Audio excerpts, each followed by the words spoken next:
CH45 वेद, Shri, romance और गुस्सा।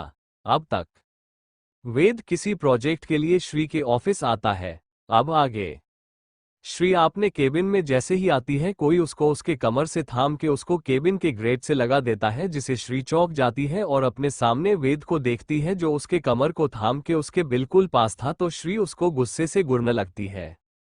श्री, ये क्या बदतमीजी है मिस्टर सूर्यवंशी, छोड़िए हमें, ये बोल के अपने आप को छुड़ाने लगी। वही वेद श्री की बात सुनकर कर उसके और खुद के पास करके बोला, मैं कहाँ कोई बदतमीजी कर रहा हूँ मिसेज सूर्यवंशी, मैं तो अपनी बीबी को से मिलने यहाँ आया था, पर मेरी बीबी को तो मेरी पड़ी ही नहीं है, तो सोच क्यों ना मैं ही उसके साथ वक्त बिताने के लिए आ गया। ये बोलते हुए वेद श्री के गालों को अपनी नोच से रब करने लगा। वही श्री को वेद के ऐस करने से गुस्सा और शम दोनों आ रहा था। उसने अपने पैर से वेद के पैरों पर दे मारा, तो श्री के मरने से वेद ने उसको छोड़ के अपने पैर को थाम लिया और उसको गुरने लगा। वही वेद के गुरना से भी श्री को फर्क ही नहीं पड़ा, वे उसको इग्नोर करके अपनी चेयर पर बैठने जाने लगी। तो ये देख के वेद अपनी आंखें छोटी करके गुरा और जल्दी से श्री के पास जाके उसको अपनी गोद में उठा लिया और उसकी चेयर पर बैठ गया। तो वही श्री तो वेद के इस तरह खुद को गोद में उठाने की वजह से हैरान हो गई और अपनी आंखें बड़ी बड़ी करके वेद को देखने लगी। तो वही वेद उसके ही बड़े प्यार से देख रहा था। इस वक्त श्री काफी क्यूट लग रही थी, जिसे देख के वेद की फेस पर आए मुस्कान और बड़ी हो गई।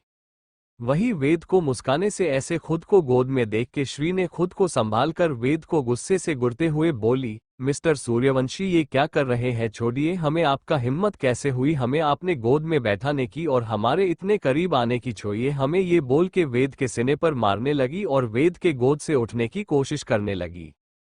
तो वही श्री का बार बार खुद से दूर करना वेद को गुस्सा दिला रहा था। वेद ने श्री के दोनों हाथ थाम के उसकी कमर से लगा दिया और अपने और पास करके गुस्से से गुड़ते हुए बोला, आप शायद भूल जाती है कि हम आपके पति हैं और आपके पास आने का हक, आपको छूने का हक, आपको महसूस करने का हक, आपकी इन सांसों पर और आपकी दिल की धड़कन, आपके जिस्म और यहाँ तक कि आपके रूह पर भी मेरा हक है, सिर्फ और सिर्फ वेद सूर्यवंशी का हक है, और इस हक को आप क्या महादेव भी मुझसे नहीं छीन सकते हैं। ये बोलते हुए वेद ने श्री के होठों को अपनी होठों में भर लिया और उसको शिद्दत और जुनून के साथ चूमने लगा।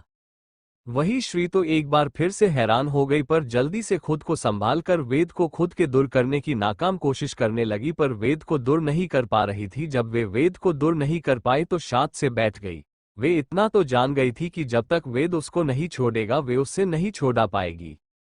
वही वेद श्री को शांत देख के थोड़ी देर बाद उसके होठों को आजाद कर दिया और वही वेद के छोड़ते ही श्री गहरी गहरी सांसें लेने लगी। वेद उसको ही देख रहा था कि श्री का फेस पूरा लाल हो गया था। अब ये गुस्से था या शम से ये तो हमारी श्री ही जाने, पर इस वक्त वे काफी खूबसूरत लग रही थी जिसमें वेद खोसा गया था। तो वेद को खोया देख श्री ने झट से इसका फायदा उठाया और वेद के गोद से खड़ी हो गई। वही श्री के दूर जाने से वेद अपने होश में आया और श्री को देखने लगा, जो कि इस वक्त काफी गुस्से में लग रही थी, पर जिसे देख के वेद बाबू भी डर गए और अपने मन में बोला, बेटा वेद गलता है, आज तुम अपनी बीवी के हाथ पिटने वाले हो। अरे रोमांस के चक्कर में बीवी के अंदर की शेरनी को जगा दिया। और फिर थोड़ा मुस्कुरा के ही आपने मन में बोला, पर कुछ भी हो मेरी बीवी गुस्से में भी कमाल लगती है, मन करता है कि इसको अपनी बाहों में भर के खूब सारा प्यार करूं। प्यार तो तब करेंगे वेद बाबू जब अपनी बीवी के हाथ शहीद नहीं होगे, अभी तो आपकी बीवी ज्वालामुखी तरह गुस्से फटने वाली है, पहले उससे तो बचाए। वही श्री गुस्सा सातवें आसमान पर था, गुस्से से गुरते हुए बोली, आज मैं आपको छोड़ूंगी नहीं। और आपने पास अपनी टेबल पर से उसने एक फ्लावर वास उठा लिया और वेद की तरफ देख मारा, और वही वेद की आंखें तो बड़ी हो गई जब उसने फ्लावर वास को अपनी श्री को अपनी ओर फेरते देखा। वे जल्दी से वहां से हट गया, नहीं तो आज उसका सिर तो फूटना ही था। वे श्री को देख के बोला, अरे बीबी क्या कर रही हो, कोई आपने पति को ऐसे किसी भी चीज से मारता है, अरे अगर मुझे कुछ हो गया तो तुम विधवा हो जाओगी।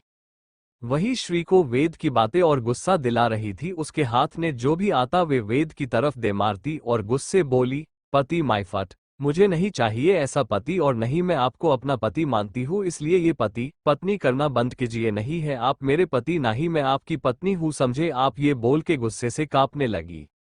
वही वेद श्री की यही बात बार बार कहना कि वे नहीं मानती कि वे उसका पति है, वेद को गुस्सा दिला रहा था और उसके दिल में दर्द भी हो रहा था। वे अपने कम श्री की तरफ बढ़ा दिया और उसके सामने खड़ा होकर उसको कमर से थाम के करीब कर लिया और उसकी आंखों में देख के बोला, आपके मानने या ना मानने से सच नहीं बदलेगा श्री की आप हमारी पत्नी है। ये आप क्या महादेव भी इस सच को झुठला नहीं सकते कि आप हमरी है, और हम ये भी पता है कि आप हमको इतनी जल्दी अपने पति नहीं मानेगी, पर मैं भी हार नहीं मानूंगा जब तक कि आप हमें अपना पति मान नहीं लेती है। हम कोशिश करते रहेंगे। ये सब वेद श्री की आंखों में देखत हुए कह रहा था। वही श्री भी वेद की आंखों में देखते हुए ही बोली, ऐसा कभी नहीं होगा। मैं आपको कभी भी अपना पति नहीं मानूंगी और हमारे बीच सिर्फ एक ही रिश्ता हो सकता है, वे है नफरत का और कुछ नहीं। वही उसकी बात पर वेद उसकी तरफ आंखों में देख मुस्कान के साथ बोला, ठीक है तो आप अपनी नफरत निभाइए और हम अपनी मोहब्बत निभाएंगे और देखते हैं कि आपकी नफरत की जीत होती ही या फिर मेरी मोहब्बत की जीत होती है। ये बोल के उसने श्री के सिर को चूम लिया और उसको छोड़ के एक नजर उसको देख के उसकी केबिन से निकल गया।